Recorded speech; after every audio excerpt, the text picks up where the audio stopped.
In Western cinema, just as in the real frontier, there are many ways to wear your revolver. Though in real life, wearing a revolver often came down to comfort and how you spent your workday, with less concern giving to any pending gunfights.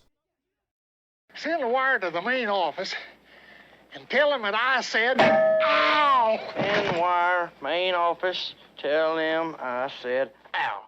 The most common way in the West to wear a gun was on the dominant side using a holster. In Hollywood more than history, this was a drop holster. This setup made for the quickest and simplest draw. In Hollywood you often see 2 revolvers worn this way, and some gunfighters did wear belts like this, but it was rare.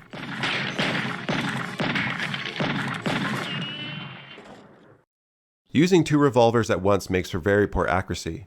Potentially a better method to increase a rate of fire was fanning, but both have very limited practicality.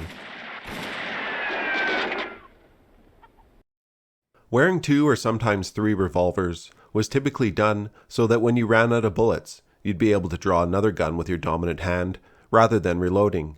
Reloading a 19th century revolver took significant time compared to a modern pistol.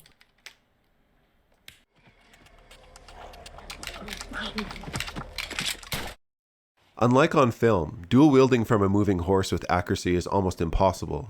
Even firing a single revolver from a moving horse requires practice. If you fall while shooting both revolvers, you're likely to completely disarm yourself.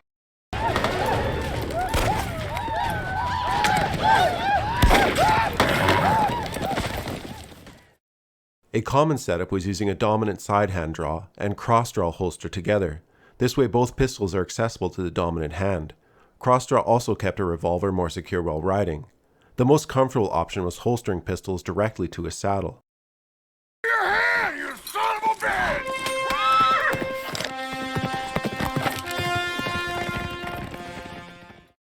Cross-draw holsters were common, as they made riding, working, and just sitting down more comfortable, which for many was well worth the slightly slower draw. Why, baby, we cross? Them guns don't scare me. Reversing a holster, for the cavalry draw, also known as the reverse draw, is one of the more interesting draws occasionally shown on film. This requires the gun drawn with the hand inverted.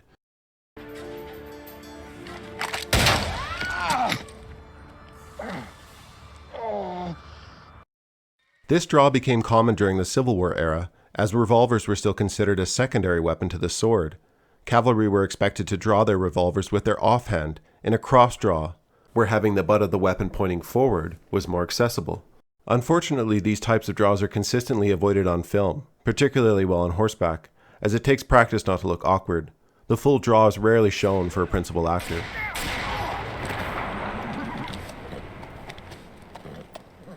I hate posses. Drawing with the offhand was abandoned in favor of drawing with the dominant, in what would become the cavalry draw. It takes practice, but has some advantages, notably a quicker draw while seated, and ease of cross-draw. You can see cavalrymen in Glory and Gettysburg wearing their revolvers butt forward. I want you to walk down the line, tell the boys to get good cover, pile the rocks high, I'll take their time and to fire carefully. Just go down and come back. Right. But, Colonel, you gotta keep an eye on them, Colonel. Some men, either by preference or lack of funds, wore their revolvers in their pockets, or even tucked into their belts. This could aid in concealment, but you have to remember firearms were less safe in the 19th century. Interestingly, Eli Wallach, who plays Tuco on The Good, the Bad, and the Ugly, had trouble holstering a revolver without looking at the holster, so he used a string or his pocket for most of the movie.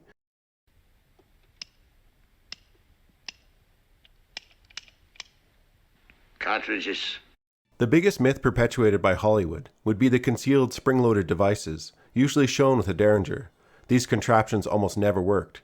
Guns were more commonly concealed by being strapped or tied to a wrist to be drawn with the opposite hand, or even hidden in a hat, amongst other places. Figure.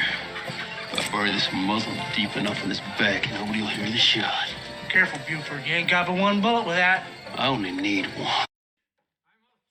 Alright, I'm Johnny. Thanks for watching this brief overview on some draw styles featured in Wild West cinema. This is an extremely brief overview of a subject that firearm experts can spend hours on, but hopefully it gives you an idea of why there's some variation on film. Why, you're gonna pull those pistols and whistle Dixie.